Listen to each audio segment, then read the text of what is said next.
ಇವತ್ತಿನ ವಿಡಿಯೋಲಿ ಪೋಟ್ಲಿ ಬಟನ್ನ ಹೇಗೆ ಮಾಡೋದು ಅಂತ ನೋಡೋಣ. ಇದನ್ನು ಒಂದು 4-5 ಮೆಥಡಲ್ಲಿ ಮಾಡ್ಬೋದು. ಹಾಗಂತ ಪ್ರತಿಯೊಂದು ಮೆಥಡಲ್ಲೂ ಬೇರೆ ಬೇರೆ ಸ್ಟೆಪ್ಸ್ನ ಫಾಲೋ ಮಾಡಿ ಮಾಡ್ಬೋದಾ ಅಂತ ಕೇಳೋದಾದರೆ ಇಲ್ಲ, ಎಲ್ಲ ಮೆಥಡಲ್ಲೂ ನಾವು ಸೇಮ್ ಸ್ಟೆಪ್ಸ್ನೇ ಫಾಲೋ ಮಾಡಿ ಪೋಟ್ಲಿ ಬಟನ್ಸ್ನ ಮಾಡೋದು. ಬಟ್ ಒಳಗಡೆ ಸ್ಟಫಿಂಗ್ ಮಾಡ್ತೀವಲ್ವ ಬಟನ್ಗೆ, ಅದು ಬಂದು ಬೇರೆ ಬೇರೆ ಮೆಟೀರಿಯಲ್ಸ್ನ ಯೂಸ್ ಮಾಡ್ತೀವಿ ಅಷ್ಟೇ. ತೋರಿಸ್ತೀನಿ, ವಿಡಿಯೋ ಕೊನೆ ತನಕ ನೋಡಿ, ಎಲ್ಲೂ ಸ್ಕಿಪ್ ಮಾಡಿಬಿಡಿ.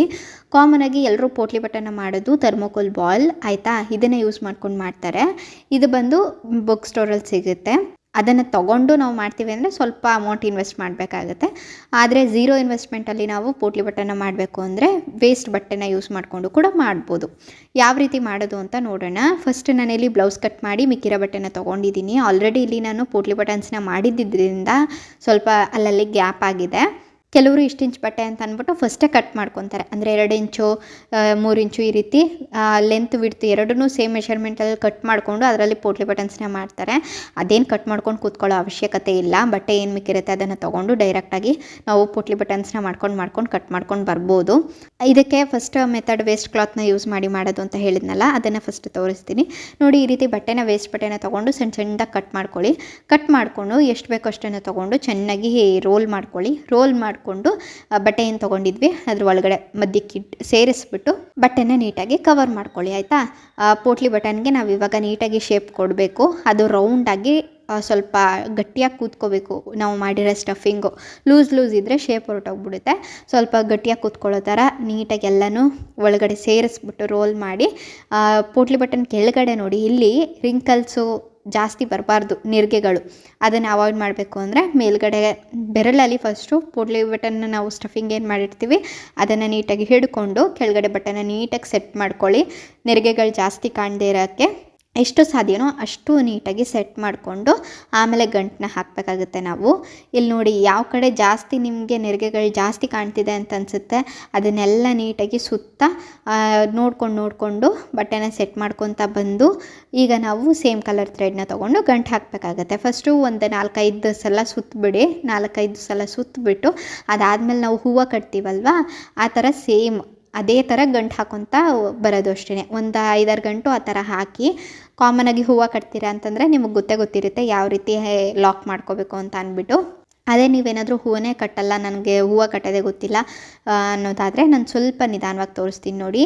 ಈ ರೀತಿ ನಾವು ನಿಧಾನವಾಗಿ ದಾರನ ತೊಗೊಂಡು ಪೋಟ್ಲಿ ಬಟನ್ನ ಒಂದು 5-6 ಸಲ ಇದೇ ಥರ ಗಂಟು ಹಾಕ್ಕೋಬೇಕು.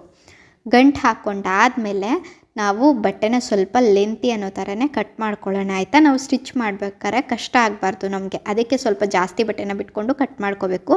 ನಾವು ಇವಾಗಲೇ ತುಂಡ ಕಟ್ ಮಾಡ್ಕೊಬಿಟ್ರೆ ಸ್ಟಿಚ್ ಮಾಡುವಾಗ ನಮಗೆ ಕಷ್ಟ ಆಗುತ್ತೆ, ಅದು ಸಿಕ್ಕಲ್ಲ ಕರೆಕ್ಟಾಗಿ. ಹಾಗಾಗಿ ಸ್ವಲ್ಪ ಉದ್ದನೇ ಬಿಟ್ಕೊಂಡು ಕಟ್ ಮಾಡ್ಕೊಳ್ಳಿ. ಸ್ಟಿಚ್ ಮಾಡಾದಮೇಲೆ ಬೇಕಾದ್ರೆ ಟ್ರಿಮ್ ಮಾಡಿಕೊಂಡ್ರೆ ಆಯಿತು. ಇದು ಬಂದು ಫಸ್ಟ್ ಮೆಥಡ್, ಆಯಿತಾ? ಅದಾದಮೇಲೆ ನಾವು ಈ ರೀತಿ ಸ್ಪಂಜ್ನ ಯೂಸ್ ಮಾಡಿಕೊಂಡು ಕೂಡ ಪೋಟ್ಲಿ ಬಟನ್ನ ಮಾಡ್ಬೋದು. ಸೇಮ್ ನಾನು ಯಾವ ರೀತಿ ಇವಾಗ ತೋರಿಸಿದ್ನೋ ಅದೇ ರೀತಿ ಮಾಡೋದಷ್ಟೇ. ಬಟ್ ಒಳಗಡೆ ಸ್ಟಫಿಂಗ್ ಮಾಡೋಕ್ಕೆ ವೇಸ್ಟ್ ಕ್ಲಾತಸ್ನ ಯೂಸ್ ಮಾಡಿದೆ, ಸ್ಪಂಜ್ನ ಯೂಸ್ ಮಾಡ್ಬೋದು. ನಾನು ತೋರಿಸ್ತಿದ್ದೀನಿ ನೋಡಿ ಇದರಲ್ಲೂ ಯಾವ ರೀತಿ ಮಾಡ್ಬೋದು ಅಂತ ಅಂದ್ಬಿಟ್ಟು. ಅದಾದಮೇಲೆ ಇನ್ನೂ ಯಾವ್ಯಾವ ಮೆಟೀರಿಯಲ್ಸ್ನ ಯೂಸ್ ಮಾಡ್ಬೋದು ಅಂತ ಹೇಳೋದಾದರೆ, ಇದೇ ಸ್ಪಂಜು ಶೀಟ್ ಥರ ಬರುತ್ತೆ ನೋಡಿ, ಈ ಸೀರೆ ಒಳಗಡೆ ಎಲ್ಲ ಹಾಕಿ ಕೊಟ್ಟಿರ್ತಾರಲ್ಲ ಅದನ್ನು ಕೂಡ ಯೂಸ್ ಮಾಡ್ಬೋದು. ಅದು ಸ್ವಲ್ಪ ತೆಳುವಾಗಿ ಬರುತ್ತೆ ಸ್ಪಂಜು, ಅದನ್ನು ಯೂಸ್ ಮಾಡ್ಬೋದು. ಬಿಟ್ಟರೆ ನಾವು ಹತ್ತಿನೇ ಯೂಸ್ ಮಾಡ್ಬೋದು. ಹತ್ತಿ, ಥರ್ಮೋಕೋಲ್ ಬಾಲು ಮತ್ತು ಸ್ಪಂಜು, ಹಾಗೆಯೇ ವೇಸ್ಟ್ ಕ್ಲಾತಸ್ಸು, ಈ ರೀತಿ 4-5 ಮೆಟೀರಿಯಲ್ನ ಯೂಸ್ ಮಾಡಿಕೊಂಡು ಮಾಡ್ಬೋದು.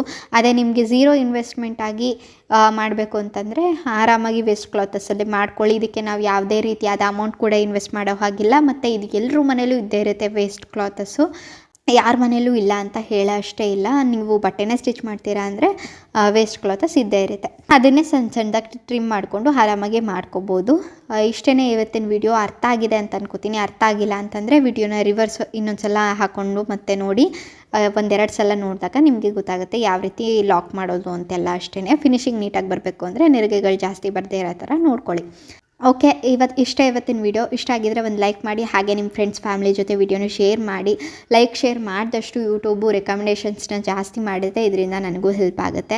ನನ್ನ ವಿಡಿಯೋ ನಿಮ್ಗೆ ಹೆಲ್ಪ್ ಆಗ್ತಿದೆ ಅಂದರೆ ಅದನ್ನು ಶೇರ್ ಮಾಡೋ ಮೂಲಕ ನೀವು ನನಗೆ ಜಾಸ್ತಿ ರೆಕಮೆಂಡೇಷನ್ಸ್ ಆಗೋಕ್ಕೆ ಹೆಲ್ಪ್ ಮಾಡ್ಬೋದು.